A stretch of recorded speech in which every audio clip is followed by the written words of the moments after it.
I once sold roses to the man who would nearly destroy me, and he never even looked at my face. But fate has a peculiar sense of justice, and love, I would learn, blooms most fiercely in soil that has known the frost.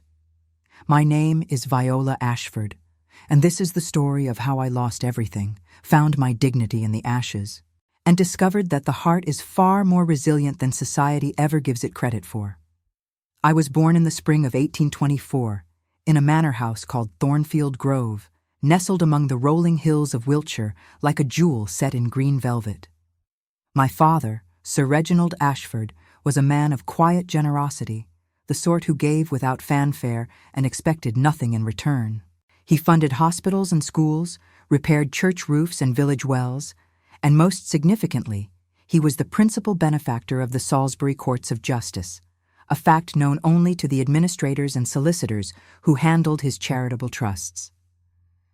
My mother, Eleanor, died when I was only 3 years old, leaving me with nothing but a faded portrait and my father's assurances that I had inherited her gentle spirit. For 20 years, I lived in the golden haze of privilege, unaware of how fragile such blessings truly are. I learned to paint watercolors and play the pianoforte. I read poetry by candlelight and dreamed of a love as grand as the heroines in my novels. I never imagined that I would one day stand in a cold courtroom, accused of a petty crime, while the world I had known crumbled to dust around me. My father remarried when I was 18. Her name was Sophronia Blackwood, a widow of 40, with sharp cheekbones and sharper ambitions. She came from a respectable family that had fallen on hard times, and she wore her refinement like armor, never letting anyone forget that she had once dined with viscounts. I tried to love her. Truly I did. I told myself that father deserved companionship, that I should welcome a mother figure into my life.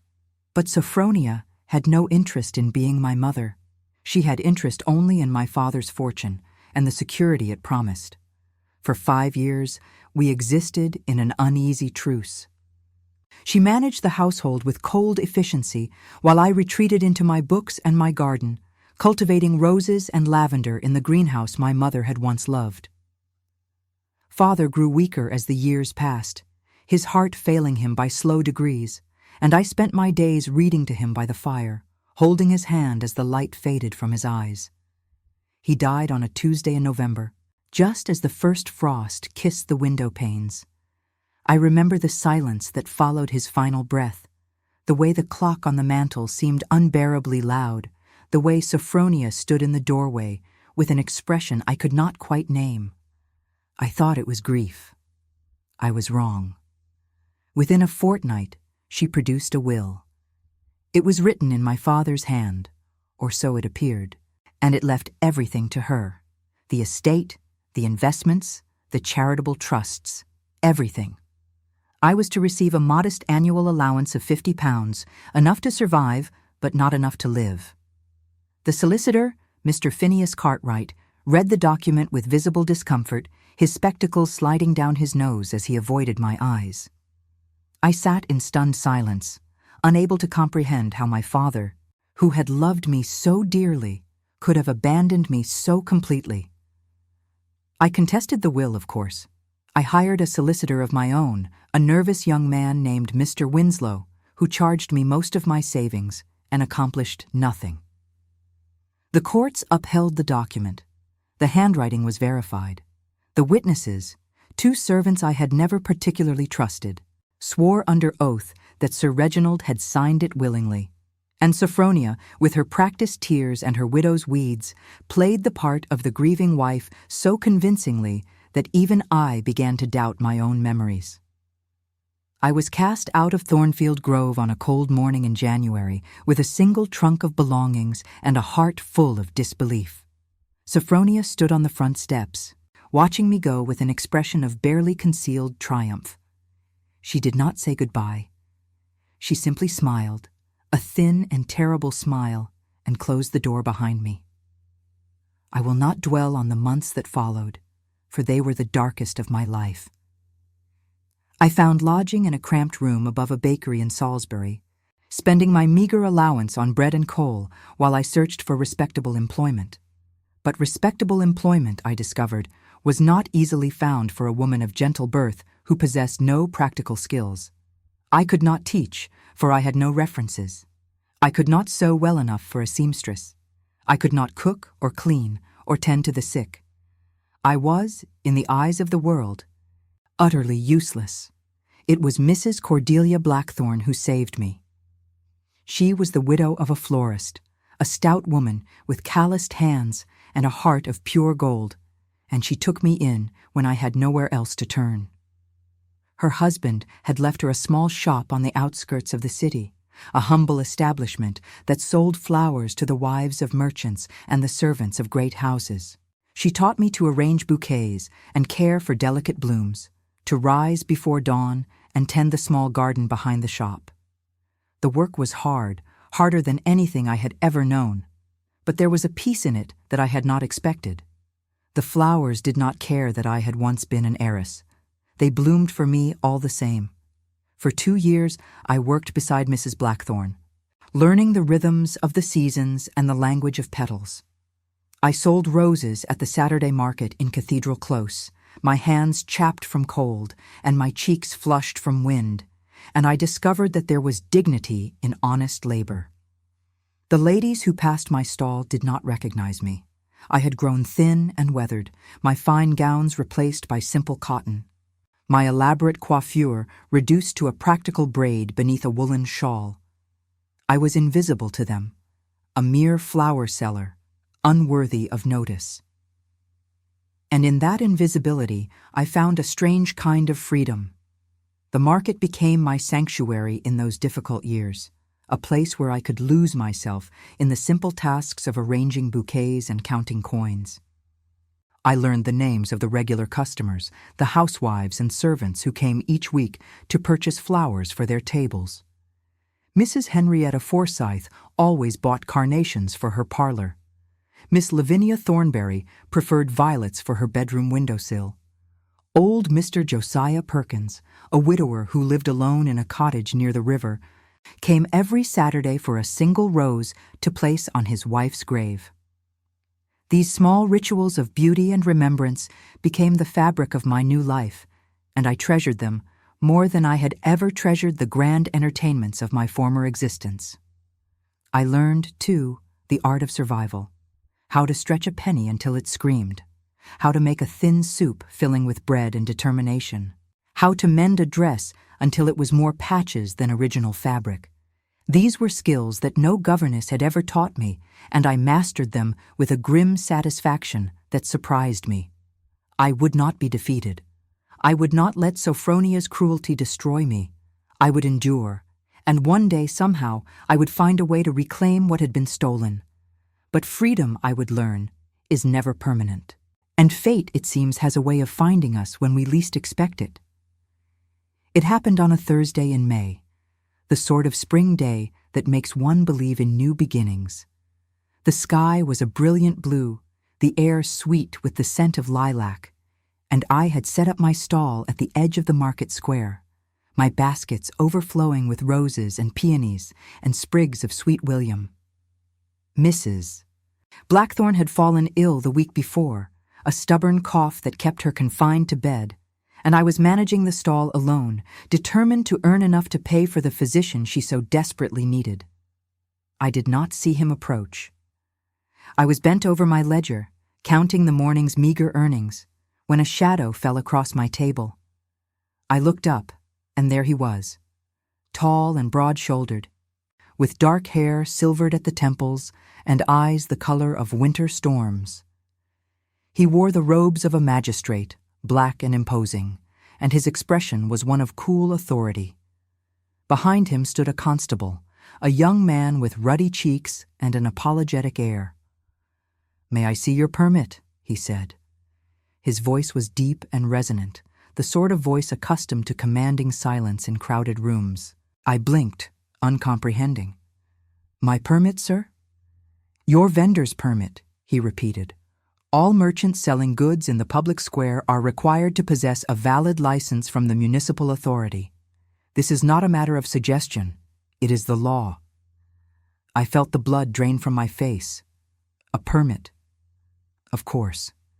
Mrs. Blackthorne had always handled such matters, and in the chaos of her illness, I had not thought to inquire about the documentation. I fumbled through my basket, searching for papers I knew I would not find. "I am sorry, sir," I stammered. "I was not aware.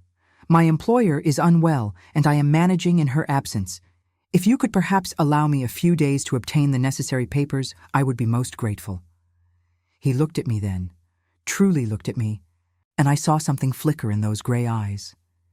Curiosity, perhaps, or something colder. I could not tell.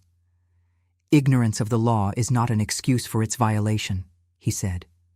He turned to the constable. "Record the infraction. Fine of £100, payable within 30 days. Failure to pay will result in imprisonment. £100. The words struck me like a physical blow. £100 was more than I earned in a year. £100 was impossible. I stared at him, my lips parted in disbelief, but no words came. What could I possibly say? I was guilty. I had broken the law, however unwittingly, and the law cared nothing for my circumstances. The constable handed me a slip of paper, the official citation, and the magistrate turned to leave without another word. I watched him go, his black robes swirling behind him like the wings of some dark bird, and I felt something break inside me. Not my spirit, for that had already been tested beyond measure. Something else, something like hope. I did not cry. I had learned in those hard years that tears were a luxury I could not afford. I simply packed up my stall, carried my unsold flowers back to the shop, and sat alone in the darkened room, staring at the citation in my hands. £100, 30 days, prison. Mrs. Blackthorne found me there when she came downstairs, wrapped in her shawl and coughing into her handkerchief. She read the citation twice, her weathered face creasing with worry, and then she patted my hand with the gentleness of a mother. "We will find a way, my dear," she said. "We always do." But I could see in her eyes that she did not believe her own words, and neither did I. The weeks that followed were a blur of desperation and quiet despair. I sold every flower I could grow, worked from dawn until long past dusk, and still the sum in my lockbox grew with agonizing slowness. £10, 15, 20. It was not enough. It would never be enough. I considered writing to Sophronia, begging for mercy, but my pride would not allow it. I considered fleeing the city, disappearing into the countryside where no constable could find me, but I could not abandon Mrs. Blackthorne in her illness. And so I waited, watching the days slip away like sand through an hourglass, knowing that my fate was sealed. The nights were the hardest. I lay awake in my narrow bed above the bakery, listening to the distant bells of the cathedral and wondering how my life had come to this. I thought of my father, of the way he would tuck me into bed when I was young, kissing my forehead and promising that nothing bad would ever happen to me. Had he known? Had he suspected what Sophronia was capable of? Or had love made him blind, as it does to so many of us? I thought of my mother, too, though I had no memory of her save for the portrait that hung in my father's study. She had been beautiful, with the same dark hair and gray-green eyes that I saw in my own reflection. My father had loved her desperately, I knew, and her death had left a wound that never truly healed. Perhaps that was why he had been so vulnerable to Sophronia's manipulations. Perhaps he had been searching for something to fill the emptiness, and she had sensed that need and exploited it. I did not blame him. How could I? He had been a good man, a loving father, and whatever mistakes he had made were born of loneliness, not malice. The blame lay solely with Sophronia, with her calculated cruelty and her talent for deception. And one day I vowed she would answer for what she had done. But that day seemed impossibly far away as I counted the coins in my lockbox and calculated how many more weeks I had before my imprisonment. 20 days. 19, 18. The numbers marched forward with merciless precision, and I could do nothing but watch them pass. Mrs. Blackthorne did what she could to help. She took on extra orders, working late into the night despite her cough, and she refused to accept any payment for my room or board. "You are like a daughter to me," she said one evening, as we sat together by the fire. "I will not see you suffer if there is anything I can do to prevent it." Her kindness brought tears to my eyes. I had done nothing to deserve such generosity, nothing but appear on her doorstep in my hour of need. And yet she had taken me in without hesitation, had taught me her trade, had treated me with a dignity that the rest of the world had denied me. If there was any goodness left in humanity, I thought, it was embodied in this weathered woman with her calloused hands and her heart of gold. "I will repay you one day," I promised her. "When my circumstances improve, I will repay every kindness you have shown me." She patted my hand and smiled. "I ask for no repayment, child, only that you pass on the kindness when you are able. That is how we keep the light alive in this dark world." Her words stayed with me through the difficult days that followed. They became a kind of mantra, a reminder that even in the depths of despair, there was still something worth fighting for: the light, the hope, the belief that things could be better. It was during this dark period that I first heard the name Benedict Hale. He was a young solicitor, newly arrived in Salisbury from London, where he had made a reputation for himself as a champion of the wronged and the dispossessed. He was handsome, I was told, with copper-colored hair and earnest green eyes, and he had a gift for finding truth where others saw only shadows. Mrs. Blackthorne's physician, Dr. Archibald Whitmore, mentioned him one afternoon as he packed his medical bag. "You should speak with him," he said, his kind eyes studying my face. "I have heard rumors, Miss Ashford, rumors about your father's will." Mr. Hale is the sort of man who does not rest until justice is served. I shook my head, too weary to hope. "I have already fought that battle, Dr. Whitmore. I lost." "Perhaps you simply lacked the right general," he replied. And then he was gone, leaving me with a name and a flicker of something I dared not call possibility. 3 days later, with 27 days remaining until my imprisonment, I found myself standing before a modest office on Silver Street. The brass plate beside the door read "Benedict Hale, Solicitor at Law." My heart pounded as I raised my hand to knock, and for a moment I considered turning back. What was the point? The courts had already ruled. The will had been upheld. Nothing could change what had already been decided. But something made me stay. Perhaps it was the memory of my father's face, the way he had looked at me with such love in his final days. Perhaps it was the injustice of it all, the knowledge that Sophronia had stolen not just my inheritance, but my future. Or perhaps it was simply stubbornness, that quiet fire that had kept me alive when everything else had been taken from me. The street was busy with the midday traffic of Salisbury, carriages rattling past and merchants calling out their wares. I stood there for several minutes, gathering my courage, aware that I looked quite out of place in my plain cotton dress amid the well-dressed solicitors and clerks who hurried past. A woman in my position should not be here. A woman in my position should have accepted her fate and disappeared quietly into obscurity. But I had never been particularly good at accepting what I could not change. That was either my greatest strength or my most damning flaw, depending on whom one asked. I knocked. The door was opened by a young clerk with ink-stained fingers and a distracted expression. His name, I would later learn, was Gilbert Farnsworth, and he had been Mr. Hale's assistant for 3 years, having followed him from London when the solicitor relocated to Salisbury. Gilbert looked me up and down with barely concealed curiosity, clearly trying to determine whether I was a client worth disturbing his employer for.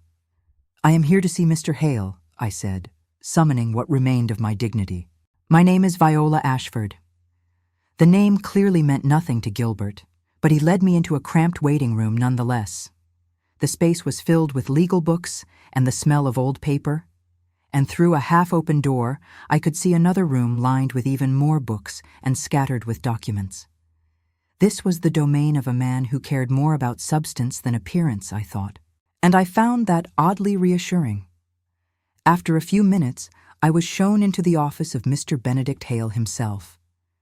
He was younger than I had expected, perhaps 30, with the copper hair and green eyes I had been told about. But it was his expression that struck me most, an expression of genuine interest, as though my troubles were worthy of his full attention. He gestured for me to sit, and I told him everything. The marriage, the will, the suspicious witnesses, the cruel efficiency with which I had been cast out of my own home. As I spoke, I watched his face for signs of skepticism or dismissal. I had encountered both often enough in the years since my father's death, had learned to recognize the subtle signs of people who believed I was exaggerating my plight or, worse, lying for sympathy. But Mr. Hale showed neither. He listened with the intense focus of a man who was already building a case in his mind, occasionally jotting notes on a scrap of paper, asking clarifying questions at precisely the right moments.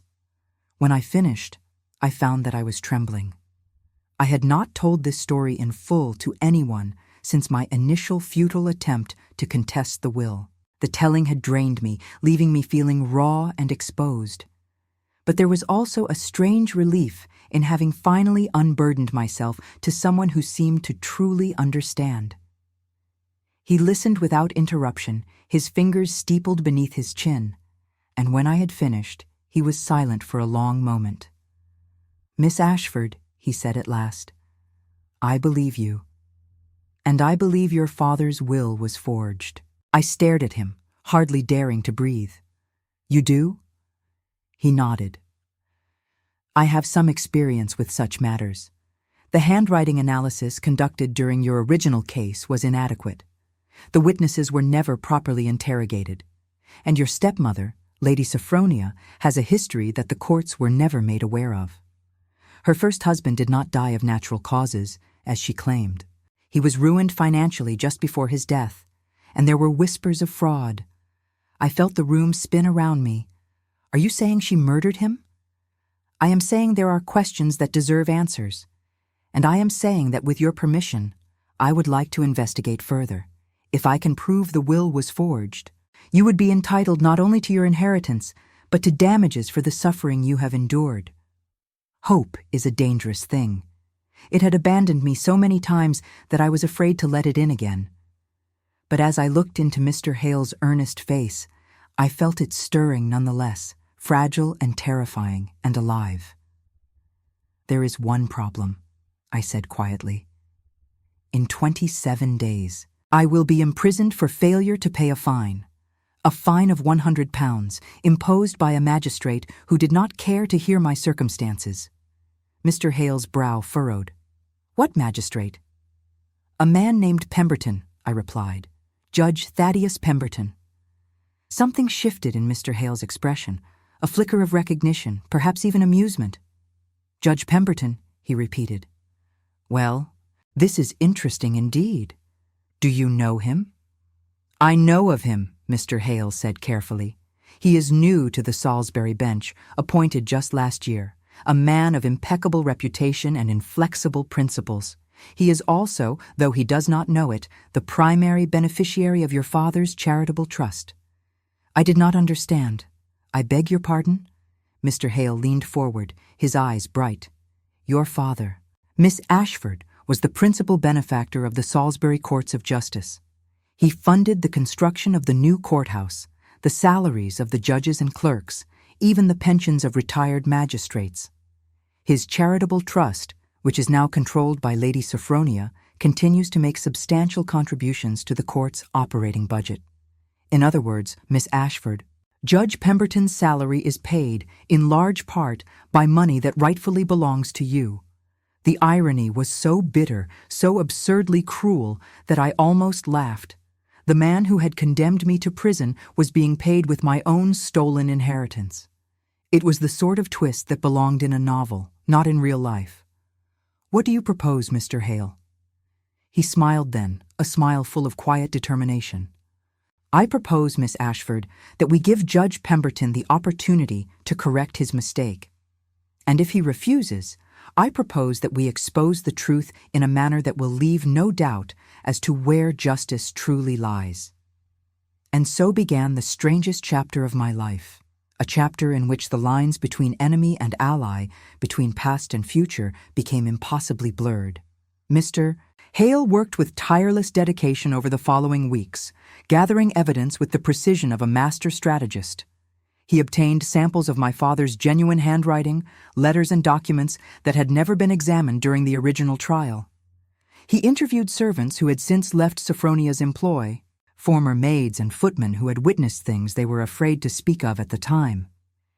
And he traced the financial records of the charitable trust, documenting how Sophronia had systematically diverted funds for her own purposes while maintaining the facade of philanthropic generosity. The investigation was painstaking work, requiring countless hours of research and numerous visits to dusty archives. Mr. Hale threw himself into it with a fervor that surprised even me. When I asked him why he cared so deeply about my case, he paused for a long moment before answering. "I have seen too many injustices go unchallenged, Miss Ashford," he said at last. "Too many wealthy wrongdoers escape consequences while their victims suffer in silence. When I became a solicitor, I made a vow to myself that I would use my skills to right such wrongs whenever I could. Your case is not just about you. It is about every person who has ever been crushed by a system that protects the powerful at the expense of the vulnerable." His words moved me deeply. In my darkest hours, I had wondered whether anyone cared about justice anymore. But Mr. Hale's passion reminded me that there were still good people in the world, people who believed in fairness and truth and the fundamental dignity of every human being. Together, we assembled a dossier of evidence that was impossible to ignore. Letters written by my father in the weeks before his death, in which his handwriting showed clear signs of the illness that would soon claim him. Testimony from his personal physician, Dr. Whitmore, attesting that Sir Reginald had been too weak to hold a pen during the period when the contested will was supposedly signed. Financial records showing that Sophronia had transferred substantial sums from the charitable trust into private accounts immediately after my father's death. And most damning of all, a confession from the forger himself, a disgraced clerk named Phineas Drummond, who had been paid handsomely by Sophronia to replicate my father's signature. The case was airtight. Mr. Hale was confident that any fair-minded court would rule in our favor. But there was still the matter of my impending imprisonment, the £100 fine that hung over my head like an executioner's blade. If I was thrown into prison before the case could be heard, the entire effort might be for nothing. It was this concern that led Mr. Hale to propose the meeting with Judge Pemberton. If we could convince him of the injustice of his ruling, if we could make him see the larger picture, perhaps he would agree to suspend the fine until the case was resolved. I was not optimistic, as I have said, but I agreed to accompany Mr. Hale to the courthouse, if only because I wanted to look into the eyes of the man who had condemned me and let him see the human cost of his rigid adherence to the letter of the law. Meanwhile, the days continued their relentless march toward my imprisonment. 25 days. 20. 15. I continued selling flowers, continued caring for Mrs. Blackthorne, continued pretending that I was not terrified of what awaited me behind prison walls. And through it all, I thought of Judge Pemberton, that stern and distant figure who had pronounced my sentence without a flicker of compassion in his gray eyes. I saw him once during those weeks, quite by accident. I was crossing Cathedral Close with a basket of violets when a carriage passed, and I caught a glimpse of his profile through the window. He was reading some document, his brow furrowed in concentration, and for the briefest of moments I thought he looked almost human, almost vulnerable. And then the carriage was gone, and I told myself it was merely a trick of the light. It was Mr. Hale who suggested the meeting. He had compiled enough evidence, he believed, to present a compelling case to the courts, but he wanted to give Judge Pemberton the opportunity to hear the truth first. It was a courtesy, he explained, one professional to another. And besides, if Pemberton could be made to understand the situation, he might be willing to delay my imprisonment while the larger case was being prepared. I was not optimistic. Judge Pemberton did not strike me as the sort of man who changed his mind easily. But I agreed to accompany Mr. Hale to the meeting, if only because I wanted to see the look on his face when he learned the truth. The meeting was arranged for a Thursday afternoon in Judge Pemberton's private chambers at the courthouse. I dressed carefully for the occasion, in my best cotton dress and my mother's pearl earrings, the only jewelry I had managed to keep. I wanted to look respectable, dignified, even if my heart was pounding with a mixture of fear and anticipation. Mr. Hale met me at the courthouse steps, his leather satchel bulging with documents. He gave me an encouraging smile as we climbed the stairs together, and I tried to draw strength from his confidence. Whatever happened in that room, I told myself, I would not beg. I would not weep. I would face Judge Pemberton with the same quiet dignity I had shown in the marketplace, and I would let the truth speak for itself. The judge's chambers were exactly what I would have expected. Dark wood paneling, shelves lined with legal volumes, a massive desk cluttered with papers and quills. And behind the desk, rising to greet us with an expression of guarded curiosity, was Judge Thaddeus Pemberton himself. He looked different without his magistrate's robes, more human somehow.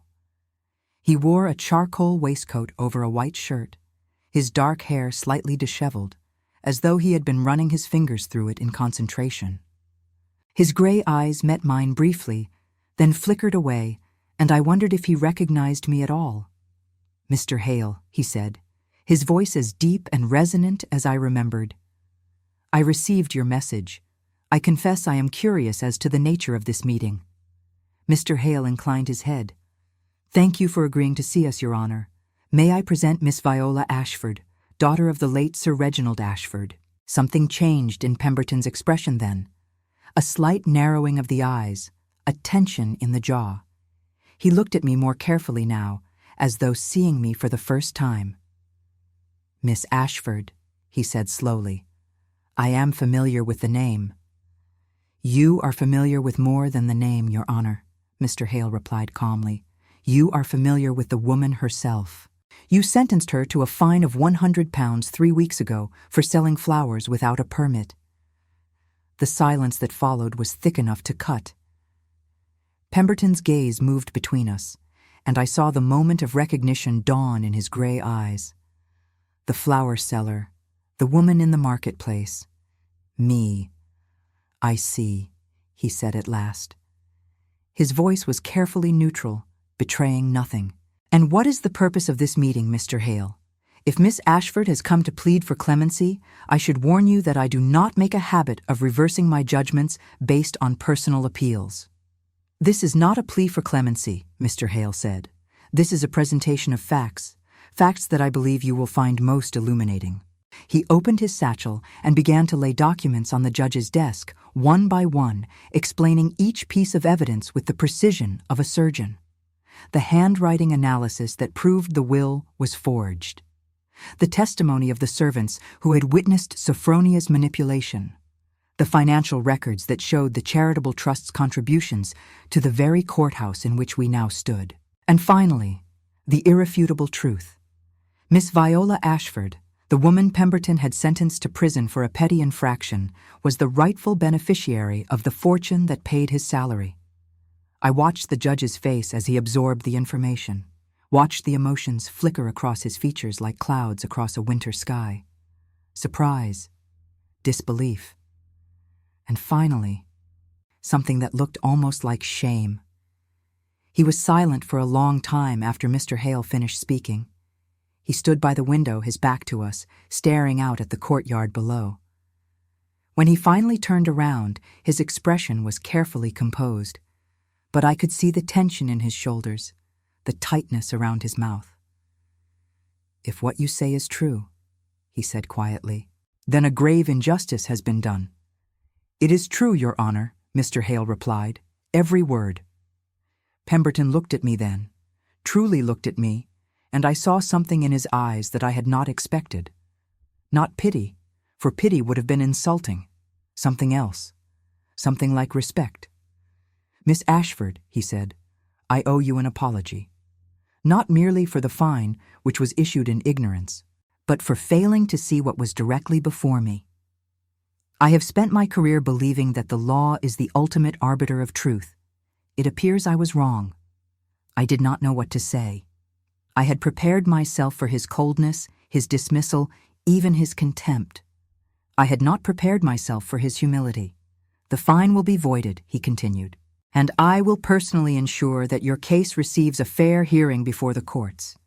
If the will was indeed forged, then justice demands that your inheritance be restored." Mr. Hale nodded, satisfaction evident in his expression. "Thank you, Your Honor. That is all we ask." But Pemberton was not finished. He stepped closer to me, close enough that I could see the flecks of silver in his gray eyes, the faint lines at the corners of his mouth. "Miss Ashford," he said, his voice low and sincere, "I have been a fool. I looked at you that day in the marketplace and saw only a violation of the law. I did not see the person. I did not see you. For that, I am truly sorry.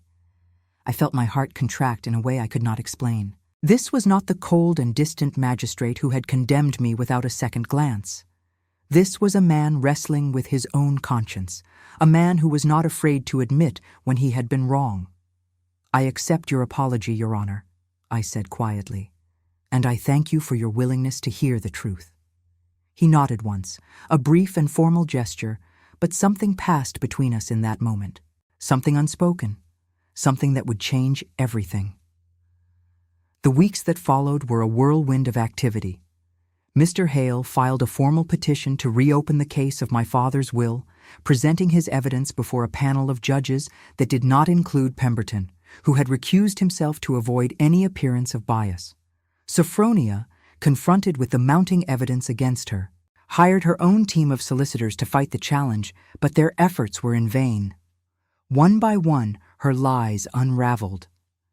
The witnesses recanted their testimony. The forger who had created the false will was identified and arrested. And finally, after a trial that lasted 3 exhausting weeks, the truth was proclaimed. The will was invalid. The estate of Sir Reginald Ashford belonged to his daughter, Viola, as it always should have. I remember the moment the verdict was read. I sat in the front row of the courtroom, my hands folded in my lap, my heart pounding so loudly I was certain everyone could hear it. Mr. Hale sat beside me, his expression calm, but his foot tapping nervously beneath the bench. And somewhere behind me, in the gallery reserved for spectators, I felt the weight of Sophronia's furious gaze. The courtroom was packed with spectators, for the case had become something of a sensation in Salisbury. A wronged heiress, a forged will, a wicked stepmother. It had all the elements of a Gothic novel, and the public had followed the proceedings with rapt attention. Every newspaper in the county had published accounts of the testimony, and I had become, somewhat to my dismay, a figure of public interest. I cared nothing for fame. I wanted only justice, only the restoration of what had been stolen from me. And as the 3 judges took their seats at the front of the courtroom, I found myself holding my breath, afraid to hope and yet unable to do anything else. The senior judge, Lord Ashcroft, was a man of 70 with a face like weathered parchment and eyes that had seen too much of human nature to be surprised by anything. He cleared his throat and unfolded the document before him, and the courtroom fell into absolute silence. After careful examination of the evidence presented, he began, his voice surprisingly strong for a man of his years. "This court finds that the will purportedly executed by Sir Reginald Ashford on the 15th day of October in the year 1846 is not genuine. The handwriting analysis conducted by our appointed expert has confirmed beyond reasonable doubt that the signature on said document was forged. Furthermore, The testimony of multiple witnesses has established that Sir Reginald was physically incapable of signing any documents during the period in question, having been confined to his bed with the illness that would shortly claim his life.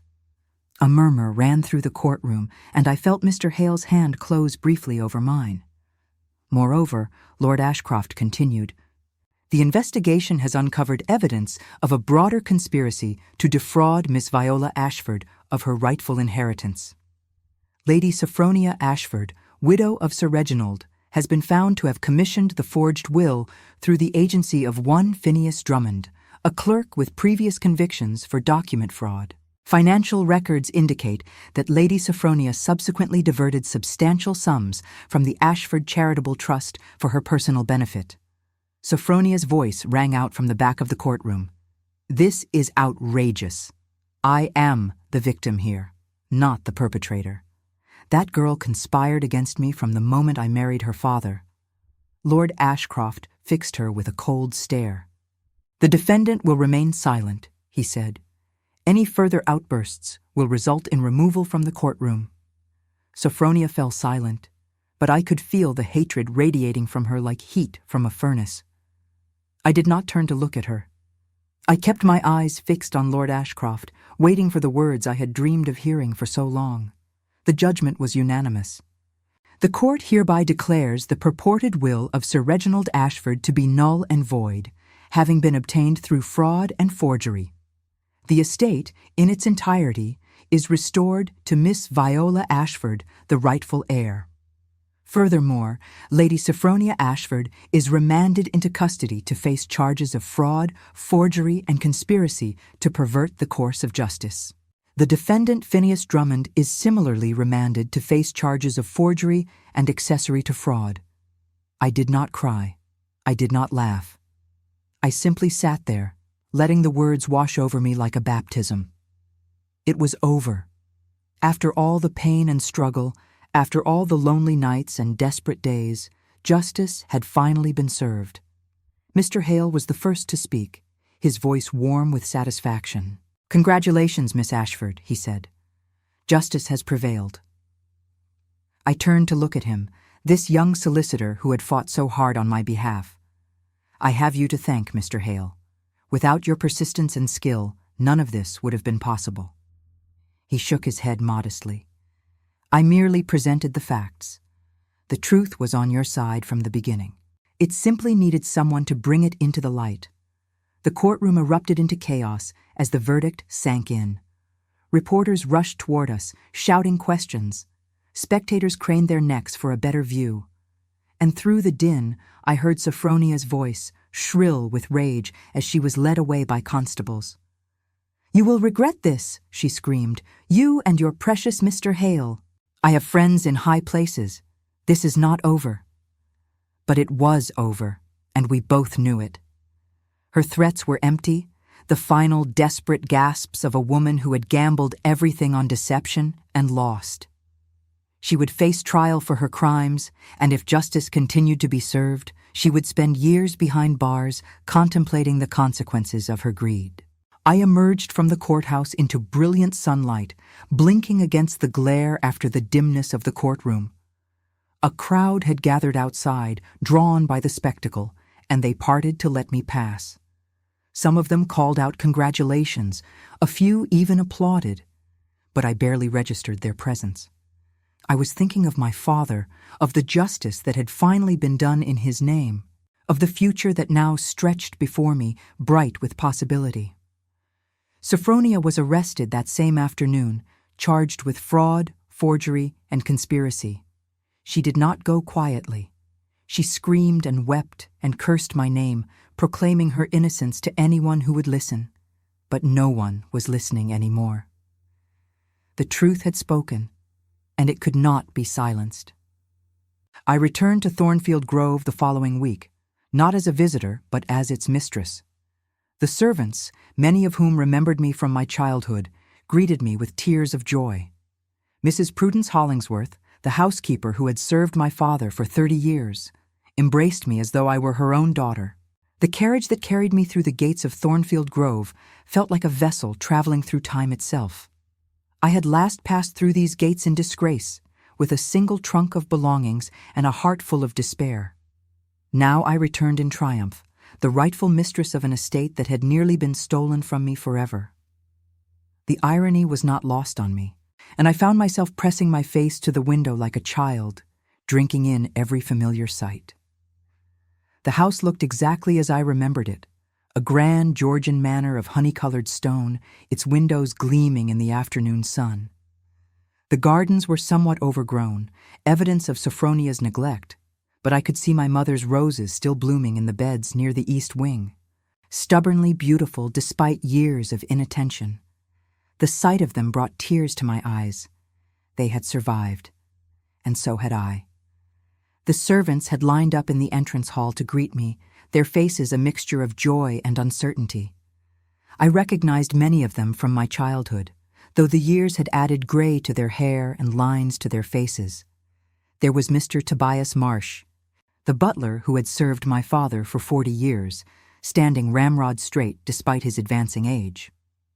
There was Cook, whose real name was Mrs. Agnes Partridge, dabbing at her eyes with the corner of her apron. There were the housemaids and footmen, the gardeners and stable boys, all watching me with expressions that seemed to ask, "What happens now?" I took a deep breath and stepped forward, feeling the weight of responsibility settle onto my shoulders. These people had been caught between loyalties for years, forced to serve Sophronia while knowing in their hearts that an injustice had been done. I did not blame them. They had families to feed, positions to protect. They had done what they had to do to survive, just as I had done. "Thank you," I said, addressing them all. "Thank you for being here. I know the past years have been difficult, and I know that you were placed in an impossible situation. But that is behind us now. This is a new beginning for all of us. Together, we will make Thornfield Grove a home again." A murmur ran through the assembled servants, and I saw relief wash over their faces. Whatever they had feared from my return, it was not this. It was not forgiveness. Mrs. Hollingsworth stepped forward, her weathered hands clasped before her. "We knew, Miss Viola," she whispered. "We always knew something was wrong, but we were afraid." I reached out and took her hands in mine, feeling the calluses from years of hard work. "I know," I said gently, "and I do not blame you. Fear is a powerful thing, and Sophronia wielded it expertly. But we need not fear any more. She will answer for her crimes, and we will rebuild what she tried to destroy." I held her close, feeling the tension of all those years begin to release.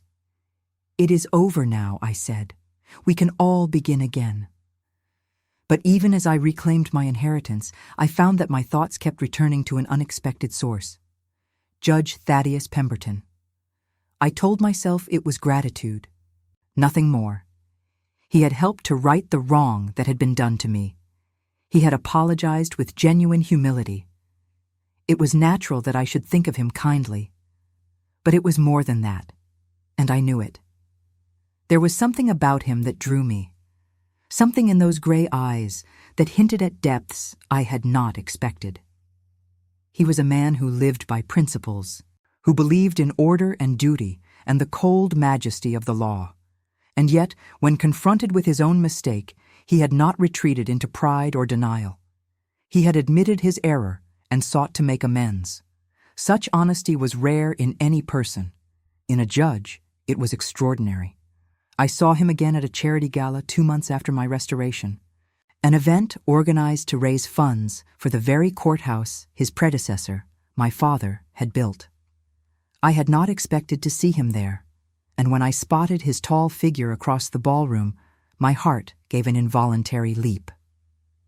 The gala was held in the grand ballroom of the Salisbury Assembly Rooms, a magnificent space of crystal chandeliers and gilded mirrors that had seen countless celebrations over the centuries.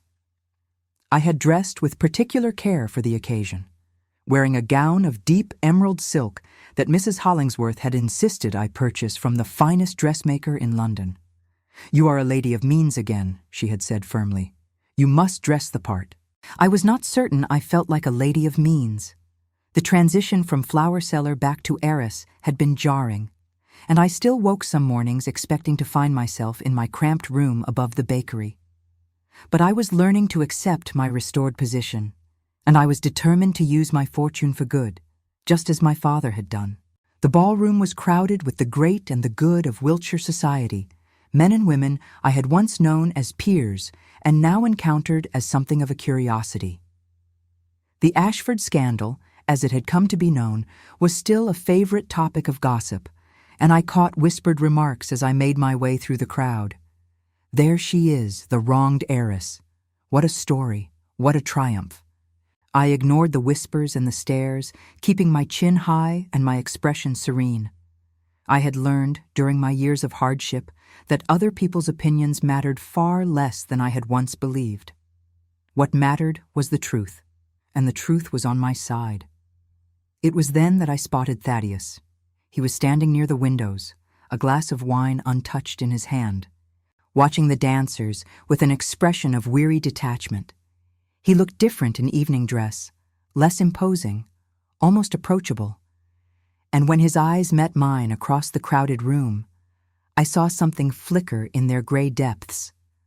Recognition, and something else. My heart began to beat faster, and I felt a flush creep into my cheeks. This was absurd, I told myself. He was merely an acquaintance, a former adversary who had become something like a friend. There was no reason for my pulse to quicken at the sight of him, no reason for my palms to grow damp inside my gloves. And yet, he began to make his way toward me, moving through the crowd with the same measured confidence I had observed in the courtroom.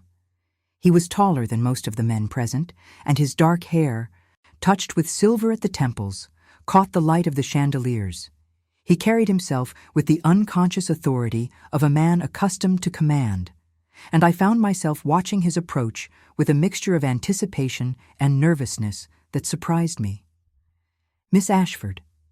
He approached me with measured steps, inclining his head in a formal greeting. I had hoped to see you here tonight. I wish to congratulate you on the favorable outcome of your case. Thank you, Your Honor, I replied, surprised by how steady my voice sounded. I have Mr. Hale to thank for much of it. He was relentless in his pursuit of the truth. Pemberton nodded. He is a fine solicitor, but the truth, Miss Ashford, required a champion willing to fight for it. That was you. I felt a flush creep into my cheeks. I merely did what anyone would do in my situation. No, he said quietly. You did what few would have the courage to attempt. You faced an unjust system and refused to be defeated by it. That is not common. That is extraordinary. We stood in silence for a moment, the music and laughter of the ballroom swirling around us like a distant dream. And then, to my surprise, he smiled. It was a small smile, tentative and almost shy, but it transformed his face entirely. Would you do me the honor of a dance, Miss Ashford? He asked. I confess I am a poor dancer, but I should like to make amends for my earlier rudeness in the only way I know how. I should have refused. It would have been the proper thing to do. But something in those gray eyes held me captive, and I found myself nodding. I would be honored, Your Honor. Please, he said as he led me onto the floor. Call me Thaddeus. The dance was a waltz, slow and intimate, and as we moved together, I felt something shift between us. His hand was warm and steady on my waist, his gray eyes never leaving my face. And when the music ended, I found that I did not want to step away. This was the beginning. Over the following months, Thaddeus Pemberton and I became frequent companions. It started with polite visits, the sort of social calls that were expected between people of our respective positions. He would come to Thornfield Grove for tea, and we would sit in the drawing room discussing literature and philosophy and the state of the law. I found him surprisingly well-read, with opinions that were thoughtful, if occasionally rigid, and I took secret pleasure in challenging his assumptions. You believe in the absolute authority of the law, I said one afternoon, as we walked together through my mother's rose garden. But the law is written by men, and men are fallible. What happens when the law itself is unjust? He considered the question seriously, as he did all questions. Then it must be changed, he said at last. Not ignored or circumvented, but reformed through proper channels. That is the only way to maintain order without sacrificing justice. And what of the people who suffer while waiting for those proper channels to act? I pressed. What of the women like me who are cast out and condemned before the truth can be heard? He stopped walking and turned to face me, his expression troubled. That is the question that haunts me, Miss Ashford. It is the question I have asked myself every day since I learned the truth of your circumstances. And I confess I do not have a satisfactory answer. I looked at him then, at this stern and principled man who was struggling so earnestly with the limitations of his own beliefs, and I felt something that surprised me. Tenderness. Perhaps, I said gently. The answer is not to be found in laws and statutes. Perhaps it is to be found in compassion, in seeing the person before the violation, in remembering that behind every case is a human being with fears and hopes and dreams. He met my eyes, and something passed between us, an understanding, a connection. You are wise, Miss Ashford, he said quietly. Far wiser than I. I smiled. I have simply learned from experience, Your Honor. The cruelest lessons often teach us the most. He returned my smile, and for a moment, the austere judge disappeared entirely, replaced by a man who was simply human. Our friendship deepened as autumn turned to winter. We attended concerts together, discussed cases in his chambers, argued passionately about reform and justice and the role of mercy in the law. I discovered that beneath his cold exterior lay a heart that was deeply, almost painfully, idealistic. He believed in goodness, he believed in righteousness, and he was tormented by every instance in which the system he served fell short of those ideals. There was a particular evening I remember with crystal clarity, an evening that marked a turning point in my understanding of who Thaddeus truly was. It was late November, and the first snow of the season had begun to fall, dusting the streets of Salisbury with a thin layer of white. Thaddeus had invited me to attend a lecture at the Philosophical Society, a talk on the principles of natural justice given by an elderly professor from Oxford. The lecture itself was dry and academic, full of Latin phrases and references to ancient Roman law. But afterward, as we walked together through the snow-dusted streets, Thaddeus began to speak of his own views on justice, and I saw a passion in him that I had not suspected. The law is not merely a set of rules, he said, his breath forming clouds in the cold air. It is a living thing, an expression of our highest aspirations as a society. When we write laws, we are attempting to codify our understanding of right and wrong, to create a framework that will guide us toward fairness and protect the vulnerable from the powerful. But the law can be used to oppress as easily as to protect, I observed. I have experienced that myself. He nodded, his expression troubled. You are right, and that is the great tragedy of my profession. The law is only as just as the people who interpret and enforce it. A good law in the hands of a corrupt judge becomes an instrument of tyranny. A flawed law in the hands of a compassionate magistrate can sometimes serve justice despite itself. The human element is everything. And what kind of judge do you aspire to be? I asked. He was silent for a long moment, his gray eyes fixed on the falling snow. The kind who never forgets that behind every case is a human being, he said at last. The kind who remembers that mercy and justice are not opposites, but partners. The kind who has the courage to admit when he has been wrong and the humility to learn from his mistakes. I looked at him, at this stern and complicated man who was struggling so earnestly with the weight of his responsibilities, and I felt something shift in my heart. This was not the cold and distant magistrate I had first encountered. This was a man who cared deeply, perhaps too deeply, about doing what was right. You are too hard on yourself, I said gently. No one can be perfect, Thaddeus. We are all flawed creatures, doing our best, in an imperfect world. He turned to look at me, and there was something vulnerable in his expression. Perhaps, he said, but I have seen what happens when those in power cease striving for perfection. I have seen the corruption, the complacency, the casual cruelty that passes for justice in so many courtrooms. I will not be part of that. I cannot be. Then do not be, I replied simply. Be the judge you want to be. Make the choices you believe in. You cannot control the entire system, but you can control your own corner of it. He smiled then, a smile tinged with sadness, but also with something like hope.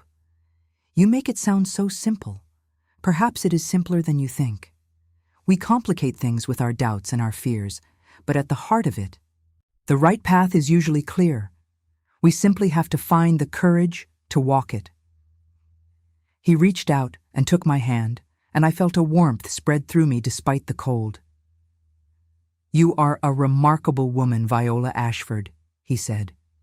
I am glad fate saw fit to bring you into my life, even if the circumstances were less than ideal. I laughed softly. That is one way to describe nearly sending me to prison. He winced. I will never forgive myself for that. I squeezed his hand. Then let it be a reminder of why you must always look beyond the letter of the law to the human being standing before you. If my suffering serves that purpose, then perhaps it was not entirely in vain. We walked on through the falling snow, our hands still clasped together, and I felt the first stirrings of something that might have been love. It was too soon to name it, too fragile to examine too closely. But it was there, like a seed planted in winter soil, waiting for spring to coax it into bloom. He told me about his past one evening as we sat by the fire in Thornfield Grove's library. He had been born to a family of modest means, the son of a country vicar who died young, leaving Thaddeus to make his own way in the world. He had studied law at Oxford, rising through the ranks of the profession through sheer determination and an unwavering commitment to his principles. He had never married. He had never allowed himself to become close to anyone. The law had been his life, his purpose, his only companion. Until now, he said, his gray eyes meeting mine across the firelight. Until you. I felt my breath catch. Thaddeus. He rose from his chair and crossed to where I sat, taking my hand in his. Miss Ashford, Viola. I am not a man given to sentiment. I have spent my life believing that emotion was a weakness, that logic and duty were the only virtues worth pursuing. But you have shown me that I was wrong. You have shown me that there is a kind of strength in feeling, in caring, in allowing oneself to be vulnerable. I looked up at him, my heart pounding. And what do you feel, Thaddeus? His fingers tightened around mine. I feel, he said slowly, as though each word cost him great effort, that I am falling in love with you. That I have been falling in love with you since the moment I looked into your eyes in that courtroom and saw a spirit that refused to be broken. I feel that my life, which I once thought complete, is now empty without your presence in it. Tears sprang to my eyes, but they were not tears of sorrow. They were tears of something far more powerful. Joy, disbelief, hope. Thaddeus, I whispered. I do not know what to say. Then say nothing, he replied. Simply tell me if there is any chance, any possibility at all, that you might come to feel for me what I feel for you. I looked at this man, this stern and complicated man who had once been my enemy and was now my dearest friend. I thought of all that had passed between us, all the misunderstandings and revelations and quiet moments of connection, and I knew, with a certainty that surprised me, that my answer had been decided long ago. I already do, I said. He stared at me, and I saw the disbelief in his eyes give way to something luminous, something like wonder. You do? I smiled through my tears. I love you, Thaddeus. I love your principles and your stubbornness and your infuriating certainty that you are always right. I love the way you question everything, including yourself. I love the man you are and the man you are striving to become. I love you." He pulled me to my feet and into his arms, and when his lips met mine, it was as though all the pain of the past years melted away like snow in springtime. This was not the desperate passion of youthful infatuation. This was something deeper, something built on understanding and respect and the hard-won knowledge of what truly mattered. When we finally drew apart, he was smiling, a rare and radiant smile that transformed his entire face. "Marry me," he said, "marry me, and let me spend the rest of my life proving myself worthy of you." I laughed, a sound of pure happiness that I had not known I was still capable of making. "Yes," I said, "yes." We were married in the spring, in the little chapel at Thornfield Grove, where my parents had exchanged their own vows nearly 30 years before. It was a modest ceremony, attended only by our closest friends. Mr. Hale stood as Thaddeus's witness, beaming with pride at the role he had played in bringing us together. Mrs. Blackthorne, who had recovered fully from her illness and now served as my companion, wept happy tears throughout the service. And Mrs. Hollingsworth, my loyal housekeeper, declared afterward that she had never seen a more handsome couple or a more deserving bride. The morning of my wedding dawned clear and golden, as though the heavens themselves had decided to bless our union. I stood before the mirror in my mother's chamber, wearing a gown of ivory silk that had been her own, carefully preserved in cedar chests for more than 2 decades. Mrs. Hollingsworth had altered it to fit my frame, her skilled fingers working late into the night to ensure that every stitch was perfect.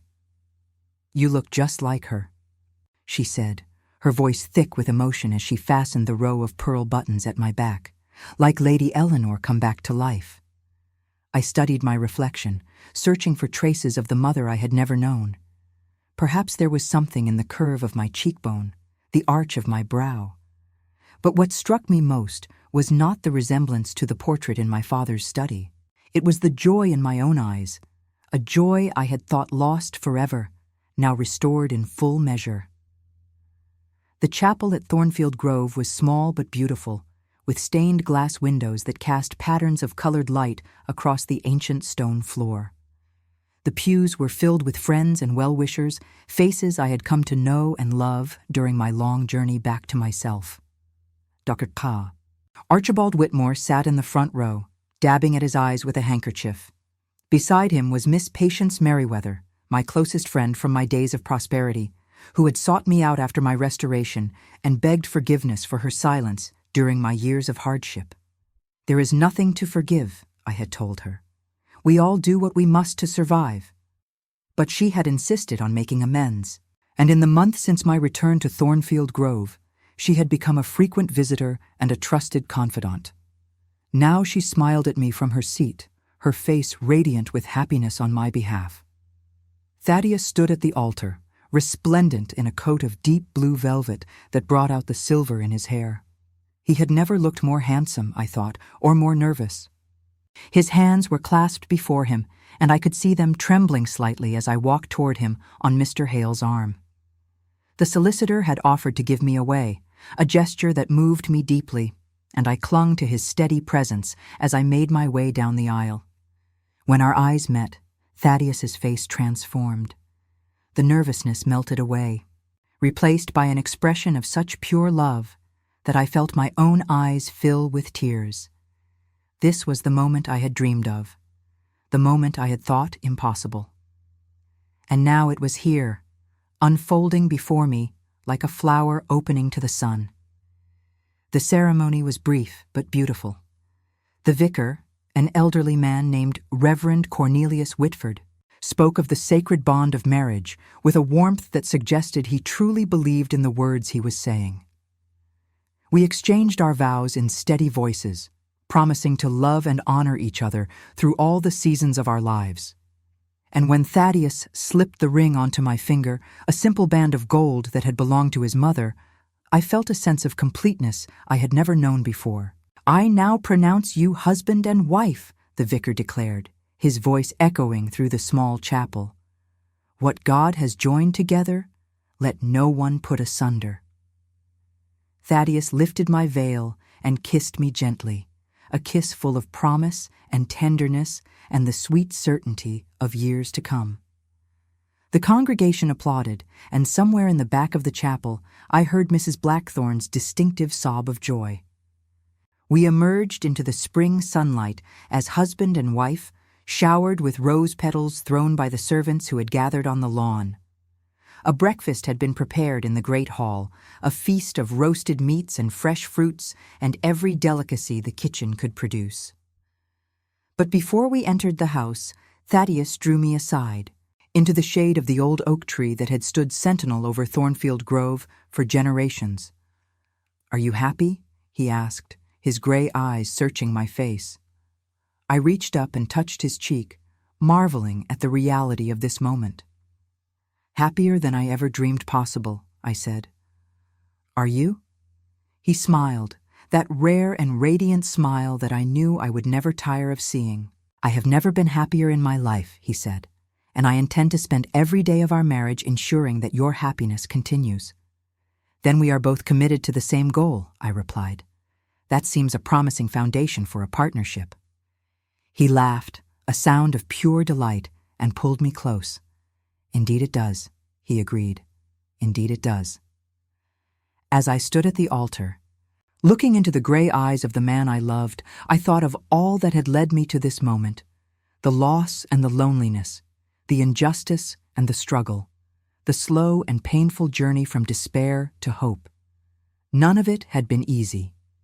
None of it had been fair, but somehow, impossibly, it had brought me here, to this place, to this man, to a future I could never have imagined.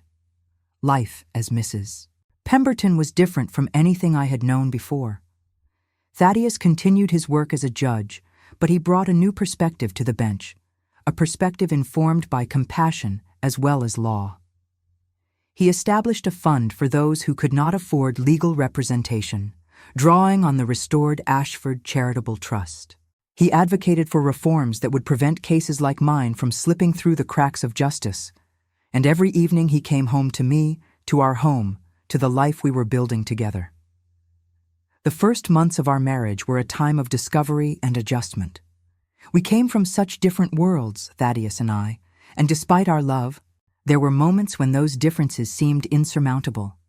He was accustomed to silence and solitude, to evenings spent alone with his books and his papers. I craved conversation and connection, the warmth of shared laughter and intimate confidences. He approached every decision with careful deliberation, weighing every option before committing to a course of action. I was more impulsive, more willing to trust my instincts even when the evidence was unclear. But we learned to navigate these differences, to find the compromises that allowed our love to flourish. Thaddeus began to open up about his day, sharing the details of his cases and seeking my opinion on thorny questions of justice. I learned to respect his need for quiet reflection, creating spaces in our home where he could retreat when the weight of his responsibilities grew too heavy. We established rituals that anchored our days, morning walks in the garden, evening readings by the fire, Sunday visits to my mother's grave, where I would lay fresh flowers and tell her about the life I was building. We did not always agree. We argued about politics and philosophy and the proper temperature for tea. But our arguments were the arguments of equals, conducted with respect and resolved with understanding. He challenged me to think more rigorously. I challenged him to feel more deeply. And together, we were better than either of us had been alone. I threw myself into the work of restoring Thornfield Grove to its former glory. The gardens were replanted, the neglected rooms repaired and refurnished, the charitable works my father had established brought back to their original purpose. I hired new staff and trained them myself, determined that our household would be a place of dignity and respect for all who worked within its walls. And I established the Blackthorn Trust, named for the woman who had saved me in my darkest hour, to provide training and employment for women who found themselves, as I once had, cast out by circumstance, and forced to make their own way.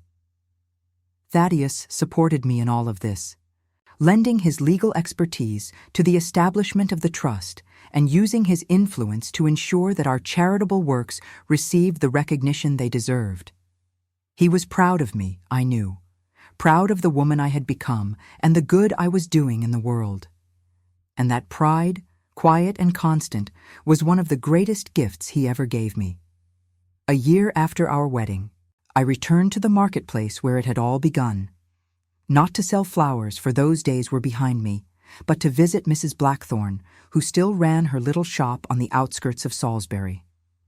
I found her arranging peonies in the window, her calloused hands moving with the same practiced grace I remembered. She looked up when I entered, and her weathered face broke into a smile. "Mrs. Pemberton," she said, wiping her hands on her apron. "What an honor." I embraced her warmly. "Please," I said, "you will always be the one who calls me Viola." We sat together in the back of the shop, drinking tea and reminiscing about the old days. She told me about her customers, about the changing seasons, about the simple rhythms of a life devoted to beauty and growth. And I told her about my own life, about the unexpected happiness I had found in a marriage that had begun with a misunderstanding and blossomed into something far more precious. "You know," she said as I was preparing to leave, "I always knew you were meant for greater things. Even when you were covered in dirt, arranging posies in the cold, there was something about you. A light that could not be dimmed." I felt tears prick my eyes.